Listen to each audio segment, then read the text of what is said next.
After World War II, Europe was in chaos. The Allies were rounding up war criminals, and for many high-ranking German officers, the net was closing in. Yet, while some sought refuge in nearby countries, a surprising number made their way to a distant South American nation. Why did Argentina, a country far from the turmoil of post-war Europe, become a sanctuary for these fugitives? The answer lies in a blend of politics, ideology, and strategic ambition. As the world was divided into new spheres of influence, Argentina emerged as a unique player with its own set of motivations and connections. President Juan Domingo Perón, with his complex legacy and unconventional alliances, played a crucial role in this historical twist. Curious about how Perón's ambitions and beliefs shaped Argentina's role in this dramatic chapter of history? Let's unravel the intriguing story behind why so many German officers found unexpected refuge in Argentina. Perón's ideology and support. Let's dive into how Argentina became a haven for fleeing Nazis after World War II, focusing on the role of President Juan Domingo Perón. Peron, who led Argentina during and after the war, had a deep admiration for certain aspects of German ideology, especially its focus on military strength and authoritarian governance. Having served as an adjunct officer in the Italian army during the late 1930s, Peron was exposed to and influenced by the military traditions of fascist Europe. This experience shaped his vision for Argentina's future. Perón's Argentina was a country striving for greater power and influence on the global stage. He envisioned a nation that could rival the great powers, and to achieve this, he believed in the need for a strong, disciplined military. Perón saw an opportunity in the fleeing German officers who were skilled in military tactics, technology, and intelligence. He thought they could help modernize Argentina's military and boost its capabilities. But Perón's support for these fugitives wasn't just about military strength. He was also ideologically aligned with some of the principles that had driven Nazi Germany. Perón admired the emphasis on national pride, authoritarian control, and the militarization of society. He believed that by bringing these officers to Argentina, he could inject these values into Argentine society, helping to mold it into a nation that could stand strong against external threats. Moreover, Argentina had a significant population of German and Italian descent, many of whom shared cultural and historical ties with Europe. This made the country more sympathetic to the plight of fleeing Nazis. Perón's government facilitated their escape through a network known as the Ratlines, which were supported by various institutions, including the Catholic Church. These escape routes allowed many high-ranking Nazis to evade justice and start new lives in Argentina. Perón's desire to see Argentina emerge as a powerful, independent nation led him to make controversial decisions. Welcoming these fugitives was one of them. He saw it as a strategic move to strengthen his military, align with anti-communist forces, and position Argentina as a potential power broker in the emerging Cold War era. This support for Nazi fugitives left a lasting impact on Argentina's history, and Perón's decisions during this time remain a topic of intense debate and scrutiny. Escape networks, Ratlines. As the war ended and the world braced for the aftermath, a shadowy network began to emerge, designed to help Nazi officers escape justice.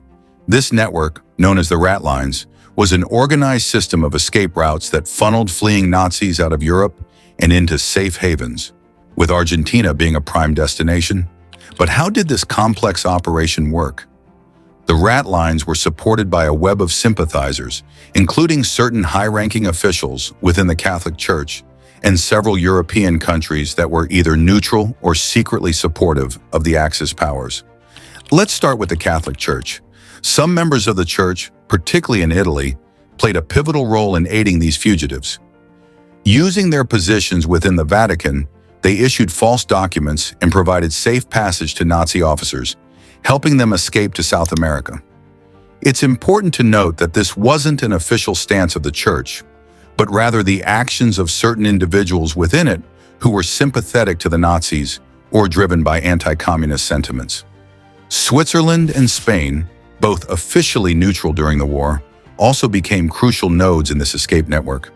These countries served as temporary hiding spots where Nazis could regroup before making their way to South America. Spain under Franco's regime was especially accommodating, allowing these fugitives to use its territory as a bridge to Argentina. The escape routes themselves were ingeniously crafted. There were two primary paths, one that went from Germany to Spain and then directly to Argentina, and another that led from Germany to Italy, through Rome and Genoa, before heading to South America. These routes were designed to be discreet, relying on secret contacts, forged documents, and a network of safe houses that stretched across Europe. The Ratlines were not just escape routes, they were lifelines for these fugitives, allowing them to evade justice and start anew far from the war-torn ruins of Europe. The existence and operation of the Ratlines highlight the complexity of post-war geopolitics and the lengths to which some would go to shield these war criminals from accountability. While many of those involved in the Ratlines did so out of shared ideology, others were motivated by political strategy, believing these Nazis could be useful in the coming Cold War. Geopolitical considerations. Argentina's geographical and political position played a crucial role in making it a prime destination for fleeing German officers after World War II. Let's explore why this South American country was such an attractive option for those trying to escape the consequences of their actions in Europe. In the aftermath of World War II, Europe was in chaos. The continent was occupied by Allied forces, and countries like Germany were left devastated. The looming threat of the Soviet Union's influence in the start of the Cold War made Europe even less hospitable for those trying to avoid justice. Argentina, on the other hand, was a different story. Located in the southern hemisphere, it offered a vast distance from the post-war turmoil of Europe. This geographic isolation provided a sense of safety and a lower risk of immediate detection. For the fleeing officers, Argentina's location meant that they could hide far from the reach of Allied authorities. Additionally, Argentina's strategic position as a relatively neutral country during the war made it a safe haven. While it did declare war on the Axis powers just a month before the conflict ended, its previous support for the Axis and its geographic distance from the main theaters of the war made it a less likely place for immediate scrutiny. Peron and his government saw an opportunity in this geopolitical landscape. They anticipated that the Cold War would soon divide the world into two major blocs, the capitalist West, led by the United States, and the communist East, led by the Soviet Union. Argentina, with its large German and Italian immigrant communities, could position itself as a key player in this new world order. By offering refuge to Nazi officers, Peron believed Argentina could benefit from their military expertise and technological knowledge. He saw these officers as valuable assets who could help Argentina develop its military capabilities and potentially play a more influential role in global politics. The strategic foresight was also driven by the perception that the Cold War could bring about significant conflicts between the superpowers. Peron thought that having these experienced officers could help Argentina navigate and possibly influence the balance of power during this tense period. Cultural and ethnic ties.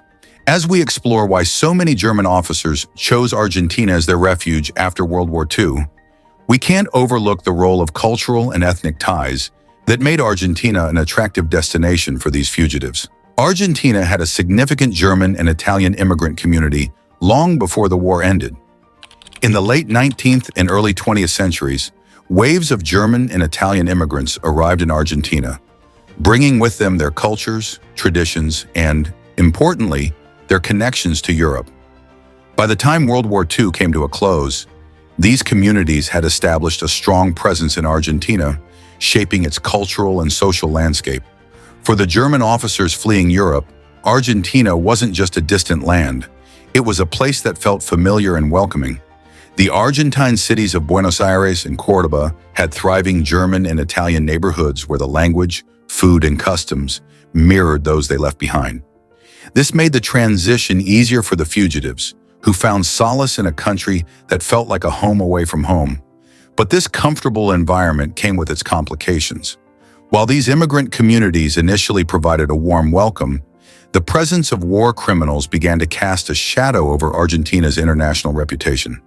As the Cold War intensified and new political dynamics emerged, the legacy of Peron's support for these fugitives became a source of embarrassment for the country. In 1955, Peron was ousted from power, and his government's policies came under scrutiny. The new administration, which was less sympathetic to the old regime, faced mounting pressure to address the issue of the war criminals living in Argentina. The presence of these former Nazis became a symbol of the controversial past, and efforts to extradite them gained momentum. By the 1990s, many of these individuals, now elderly, were living openly under their real names. The Argentine government faced increasing calls from the international community to hold them accountable. While some were eventually tracked down and returned to face justice, many others faded into the background, having assimilated into Argentina's German-speaking community. This chapter of Argentina's history highlights how cultural and ethnic ties, while providing refuge and comfort, also led to complex and challenging consequences for the nation. If you found this story intriguing, make sure to subscribe to our channel. Click that bell icon so you don't miss out on more captivating historical insights and stories. Thanks for watching, and stay tuned for more.